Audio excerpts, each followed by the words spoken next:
Again, our top story, Soviet President Mikhail Gorbachev has been removed from power. Breaking news! The Soviet Union has collapsed! The nuclear threat, while far from gone, is receding. Eastern Europe is free. The Soviet Union itself is no more. This is a victory for democracy and freedom. It's a victory for the moral force of our values. In the immediate aftermath of the fall of the Berlin Wall, Comrade Bob the Builder traveled in secret around the rapidly declining Soviet Union for what would be the last time. One last sweep of the streets he used to rule. He visited the statue of Comrade Squidward, the pub where Lenin and the Wheatles first performed, and violated quarantine to see the ruins of Chernobyl. He knew that very soon his enemies and his allies would both be coming for him. As he stood at the site of the melted Chernobyl reactor core, next to a three-eyed chimpanzee named Paul, Bob had a profound thought that maybe communism wasn't about the destruction of classes or the abolition of private property. Maybe communism is about the friends we make along the way. This is the story of the real-life Humpty Dumpty, how the man who sat on the most famous of walls had perhaps the greatest of falls. Mr. Bob the Builder, tear down this wall. Because people gotta know whether Bob the Builder's a crook. Well, Bob's a crook. I did not have diplomatic relations with Bob. When we find ourselves in times of struggle, Karl Marx comes to thee, speaking words of wisdom, let it we.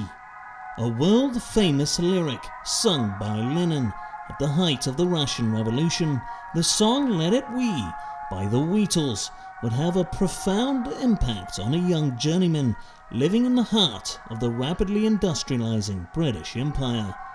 Growing up in a small working-class British town in the early 1900s, Bob the Builder was never expected to be anything special. His forklift certification scores were average at best, and his supervisors doubted that he had the aptitude to make foreman. But inside Bob, a spectre was haunting his inner conscience, the spectre of communism. Having been indoctrinated by Marxist-leaning warehouse logistics manuals written by Comrade Squidward, Bob the Builder became a full-blown Red, and in his early 20s he emigrated to Russia to escape political persecution. Now a pilgrim in what the West considered to be an unholy land, Bob had arrived just in time for the 1922 Comic-Con, which would formally establish the Soviet Union. Tragically, shortly after this, Vladimir Lenin would go to the collectivized farm upstate, but he would quickly be succeeded by Wheatles drummer Joseph Stalin as the leader of the Soviet Union. And right off the bat, Stalin started killing everyone. While these political persecutions caused the death of thousands, and many saw them as a reign of terror, to Bob the Builder, who found himself at the bottom of the Soviet political hierarchy, he saw only promotion. That tastes like promotion! And through massive construction projects and extreme loyalty, Bob would begin his rise. Build it up, build the wall, build it right so there's no recall, break it down, overhaul. Build a bomb, don't make it small. Fill some holes, kill some poles, level it out, make it roll. Build a bridge, charge it all. Hard hat on, burn some coal. Forklifts, tire ruts, car hearts, tighten nuts, Pixar moms, dump trucks, date your mom, fix the flux. Through his work in World War II, securing American supplies and increasing Soviet manufacturing output, his work on the Tsar-Mo bomber, and his infamous construction of the Berlin Wall to prevent skilled communist laborers from seeking dental insurance, Bob had established himself as a highly recognizable international figure.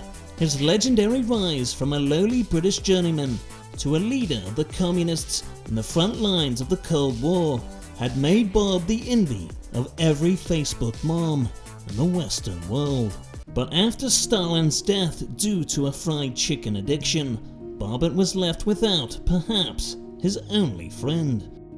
When this happened, Bob was heading up the Soviet puppet government in East Berlin. Isolated and far away from the seats of power in Moscow, Bob the Builder was passed up for promotion upon the death of Stalin, and his political enemies were intent on keeping Bob the Builder in Berlin, where he wouldn't be a threat to their power. For this reason, Bob's career was stagnant and he would go without a promotion for the rest of his life.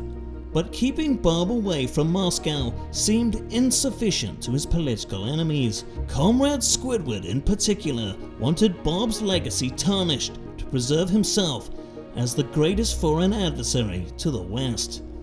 To orchestrate Bob's downfall, they engineered a catastrophic failure of reactor number 4 at the Chernobyl nuclear power plant in 1986. This was a complex totally designed and built by Bob, and he was held personally responsible for the nuclear disaster in the Soviet press. While Bob dealt with the fallout of this scandal, Ronald Reagan made a strike at the Soviet jugular right in the heart of Berlin. Using the Kool-Aid Man to bust down the Berlin Wall, the West had brought down the Iron Curtain right from under the nose of Bob the Builder. This would all but seal Bob's fate. As the East German government collapsed in the aftermath of the fall of the Berlin Wall, Bob pulled aside his KGB assistant, Vladimir Putin, and issued his final order, stating, "Save the republics, if you can."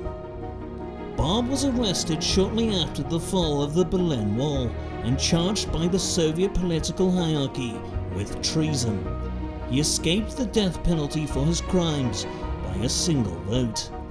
He was then subsequently stripped of his titles and honors, and in early 1990 he was exiled from the country that he loved. While the Soviet leadership and people became fixated on Bob the Builder and punishing him for his failures, they yet again were unable to see their own. For years, Ronald Reagan had been funneling pairs of fake Jordans to the Soviet Union as part of his drip-down economics policy. The USSR had been purchasing these pairs of Jordans as part of their pair striker economic model, hoping to strike gold by reselling the basketball shoes in the future for premium prices. When the news broke that the shoes were fake, the Soviet Union instantly collapsed due to the massive monetary losses. Bob spent his first 2 years in exile, bouncing around a number of countries who really wanted nothing to do with him. Hated by the former states of the Soviet Union and the West, Bob had nowhere to go.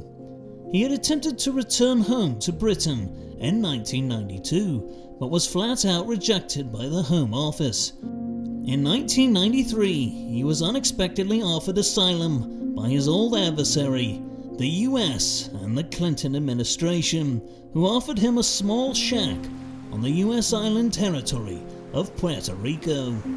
Bob would spend the remainder of his days here, now an old man, filled with regret, waiting to die alone. Much of his time would be used to reflect on the past. Bob was under almost constant surveillance by the CIA, who tracked his every move, bugged his home, and controlled all of his visitors, but he never would receive a single one.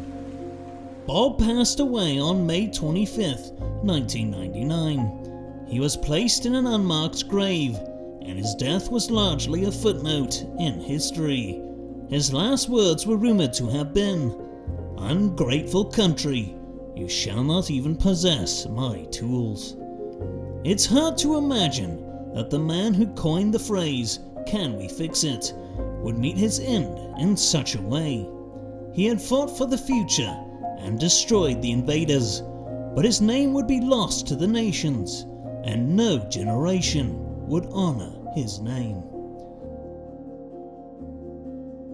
A shout out to my patrons for your continued support of this channel.